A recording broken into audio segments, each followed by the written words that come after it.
Until then, it appears that the UVF was actually the greatest destabilising paramilitary organisation to the Ulster Unionist ruling party and not the IRA, although the UVF deliberately stoked those fears and the British Armed Forces failed to inform the public that these fears were manufactured. So, history was made in April 1970, but we still had the opportunity to roll back from violence and offer equal rights to all citizens. That opportunity may have disappeared within weeks following the Battle of St Matthews and the Falls Curfew. The hardliners won, and we dug in for a war that lasted a generation.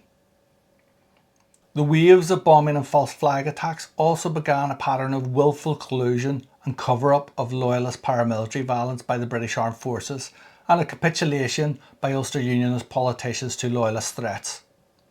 The media, of course, remained stenographers for the state. This all continued throughout the conflict, but was most evident just before internment in August 1971. The British Army had provided the names of around about 80 alleged Protestant extremists to be included in the original swoop, but the Northern Ireland Government and RUC demanded that they were taken off, and they were indeed. Instead, the highly discriminatory internment policy was directed solely against the Irish Catholic community until February 1973, by which time loyalist extremists had murdered around 120 Irish Catholic civilians, including 15 civilians in the McGurk's Bar massacre of 4th of December 1971.